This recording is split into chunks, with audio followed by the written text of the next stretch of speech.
మీకు తెలుసా, పేకాట ఆడి డబ్బులు సంపాదించి ఆ సినిమా తీశానని చెప్పాడు. ఇంట్రెస్ట్ ఉంటే టీవీలో ఆయన ఇంటర్వ్యూ ఉంది, వినండి. కానీ ఆ పాత్రధారి జీవితం ఆ వేషం వేసుకున్నంతసేపే.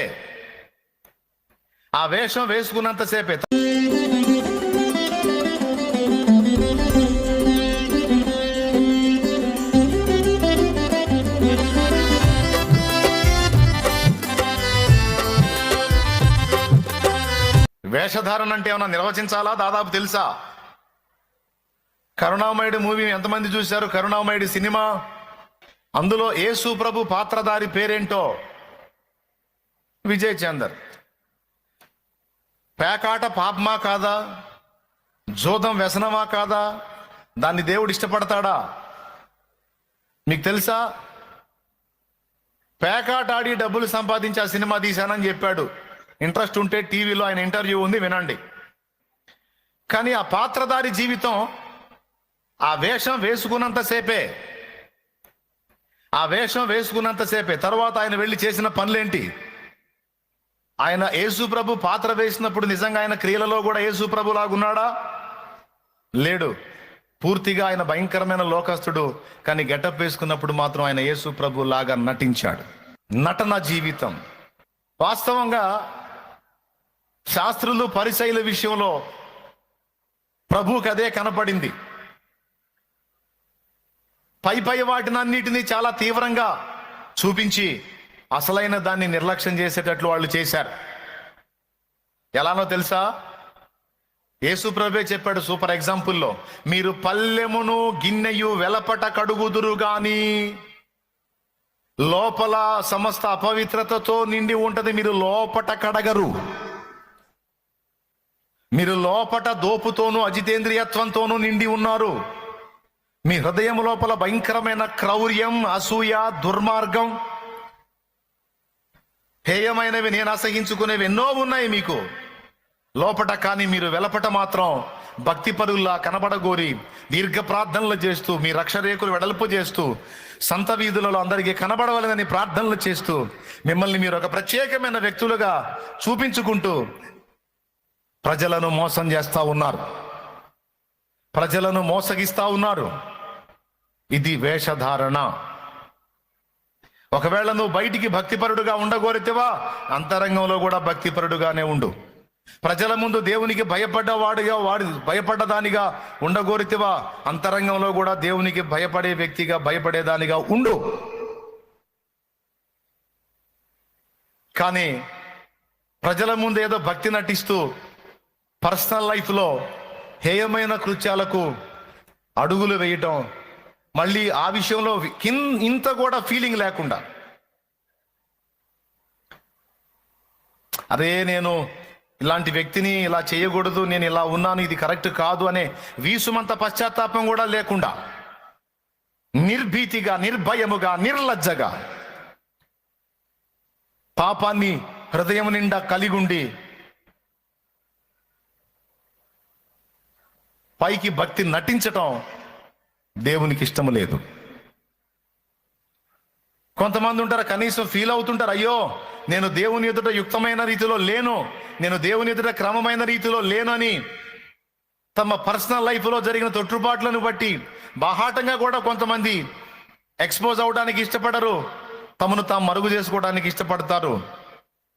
కానీ కొంతమంది అలా కాదు. ఈ శాస్త్రులు, పరిసయ్యులు అలా కాదు.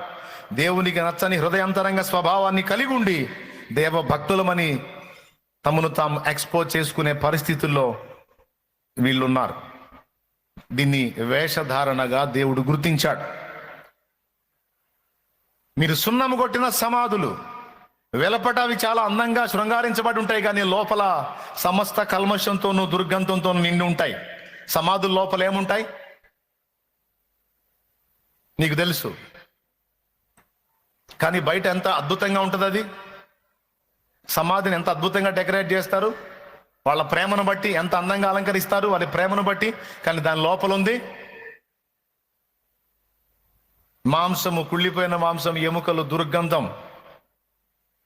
అసహ్యకరమైనటువంటి దేహస్థితి. ఇక్కడ దేవుడు మాట్లాడుతున్న మాటల్ని స్పష్టంగా గ్రహించండి ప్రియులారా. భక్తిని నటించొద్దు. నిజంగా నువ్వు అంతరంగంలో భక్తి కలిగి ఉంటే బయటికి భక్తిపరుడిగా భక్తిపరాలు కనపడితే సంతోషం. కానీ అంతరంగంలో దేవుని భయం లేకుండా, నిజంగా భక్తి లేకుండా బయటికి భక్తిపరులాగా కనపరుచుకోవటానికి ప్రయత్నం చేయొద్దు. దాన్ని దేవుడు పట్టుకుంటాడు, దేవుడు ఒప్పుకోడు. అననీయ సప్పీరా అలా పనిచేశారు. అపోస్తలులంతా ఒక కుటుంబాన్ని కట్టినట్టు సంఘాన్ని కట్టారు. అప్పట్లో సంఘం మండుతుంది. ఎంత బాగా సమర్పణలోకి వచ్చారంటే విశ్వాసులందరూ తమకు కలిగిన చర స్థిరాస్తులను అమ్మి ఆ సొమ్మును తీసుకొచ్చి అపోస్తలుల పాదాల దగ్గర పెట్టారు. ఎందుకో తెలుసా? మనలో బీద ధనిక అనే భేదాలు ఉండకూడదు. అందరము సమష్టిగా ఉండాలి, సమానంగా ఉండాలి. నిజంగా ఇక్కడ కూర్చున్న మనం అందరం మన సొమ్మంతా తెచ్చి అలాగ అందరం సమానంగా పంచుకుంటే ఎంత బాగుంటుంది. స్తోత్రం. ఆ మాట ఈ వారం నేను చెప్పానంటే నెక్స్ట్ వీక్ చాలా మంది కనపడకపోవచ్చు. మీకున్న ఆస్తులన్నీ అమ్మి తీసుకొని రండి, లేని వాళ్ళకి పంచుదాం. మన సంఘంలో ఉన్న బిడ్డలందరూ సమానంగా ఉంటారు. ఇక ధనిక బీద అనే తేడా ఉండదు. మనమందరం ఒకటే ఫ్యామిలీ కనుక మన కుటుంబంలో మన కలిగి ఉన్నదాన్ని మన తోటి వారితో సమానంగా పంచుకుందామని నేను పిలుపునిస్తే చాలా మంది మళ్ళా కనపడకపోవచ్చు, అనుమానం లేదు అందులో. కొంతమంది అయితే కొత్త వాళ్ళు కూడా యాడ్ కావచ్చు. ఎందుకో తెలుసా? ఉన్నోళ్ళు సొమ్మంతా తీసుకొచ్చి శాలేమందా లేని వాళ్ళకి పంచుతున్నా, నాకు అసలు ఏం లేదని వచ్చి కూర్చుంటారు. దేవునికి స్తోత్రం కలుగును గాక. అర్థమైందని నేను చెప్పింది. కానీ ఆల్రెడీ నేను చేస్తున్న పని ఏమిటో తెలుసా? మీకు కలిగిన దానిలో నుండి తీసుకొచ్చినది, దేవుడు ఇచ్చిన కృప మేరకు నా చేతికి వచ్చిన దానిలో ఎవరి అక్కర కొలది వారికి తగిన విధంగా దేవుడు అందించిన స్థాయిలో కొంతైనా తిరిగి పంచడానికి, తిరిగి ప్రజల్లోకి దాన్ని తీసుకెళ్ళడానికి, తిరిగి మీకే పెట్టడానికి, తిరిగి మీ అవసరాలకే దాన్ని వాడటానికి జాగ్రత్త పడుతున్నా. దేవునికి స్తోత్రం కలుగును గాక. హల్లెలూయా. జాగ్రత్తలు తీసుకుంటున్నా. ఎందుకంటే అపోస్తలిక అనుభవంలో కొంతైనా జరగాలన్న ఆశ. వాళ్ళు 80% చేస్తే కనీసం 10-20% అయినా మనం చేయాలి అనే ఆశతో ఆ పని చేస్తా ఉన్నాను. అది మీకు కూడా తెలుసు. అందరూ తీసుకొచ్చి వాళ్ళ కలిగిన చర స్థిరాస్తులు అమ్మి ఆ సొమ్మును తెచ్చి అపోస్తలుల పాదాల దగ్గర పెడతా ఉన్నారు. ఆ సంఘంలో అననీయ సప్పీరాలు కూడా సభ్యులు, వైఫ్ అండ్ హస్బెండ్, భార్యాభర్త ఇద్దరు. వాళ్ళు పొలం అమ్మారు. ఏదో వచ్చింది డబ్బు, ₹1,00,000 వచ్చింది అనుకోండి. భార్యాభర్త ఇద్దరు మాట్లాడుకున్నారు. గుంపులో మనం కూడా కలిసి ఉన్నాం, సంఘంలో మనం సభ్యులమై ఉన్నాం. మరి అపోస్తలులేమో మనలో బీదాదనిగా ఉండకూడదు, మీకు కలిగింది తీసుకొని రండి, అంతా సమకూర్చి అందరికీ సమానంగా పంచుదాం. అప్పుడు మనలో ధనిక బీద అనే తేడా ఉండదు.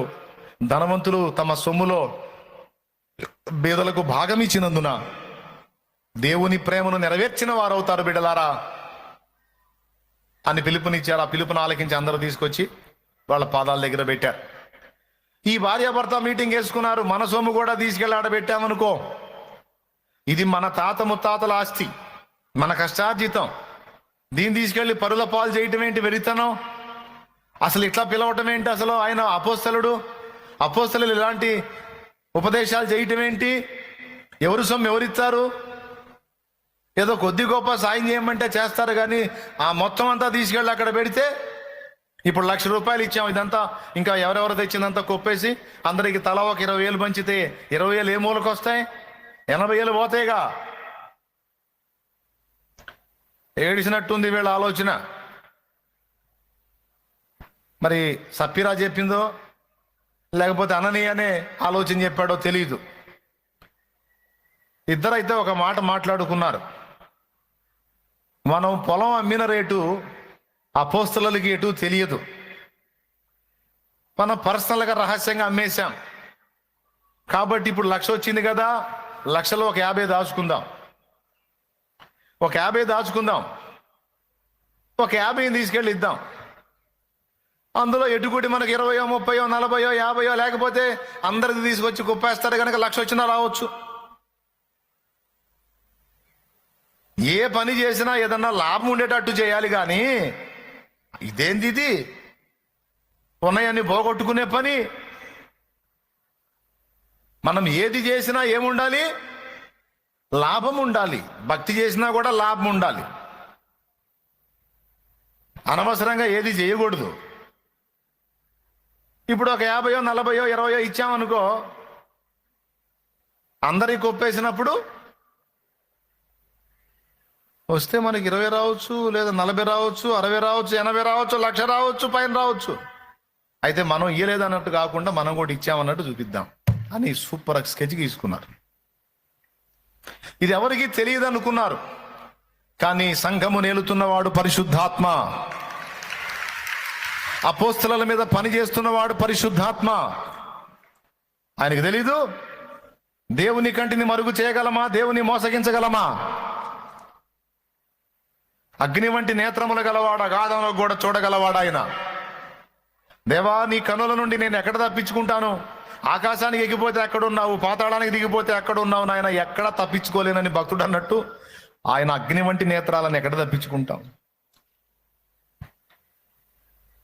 ఆ సొమ్ము తీసుకొని వచ్చి అపోస్తలుల పాదాల దగ్గర పెట్టాడు, పేతురు పాదాల దగ్గర పెట్టాడు.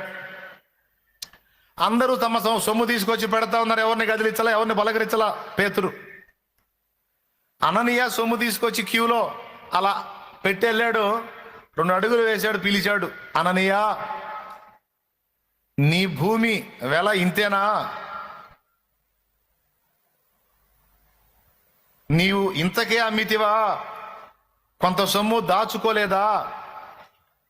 ఇలా దాచుకొని దేవుని మోసగించడానికి సాతాను ఎందుకు నీ హృదయమును ప్రేరేపించాడు? ఇలాంటి పరిస్థితిలోనికి నువ్వు వెళ్ళడానికి నీ హృదయంలో వాడికి స్థలం ఎందుకు ఇచ్చావు? ఇక్కడ ఒక రహస్యం బట్టబయలు చేస్తున్నాడు పేతురు. సాతాను నన్ను శోధించాడండి, సాతాను నన్ను శోధించాడండి, నేను పాపంలో పడ్డానండి, నేను పొరపాటులో పడ్డానండి, నేను అపవిత్రతలో పడ్డానండి, సాతాను నన్ను శోధించాడండి, సాతాను నన్ను శోధించాడండి. వాడు ఒకడు దొరికాడు కేసు పెట్టడానికి.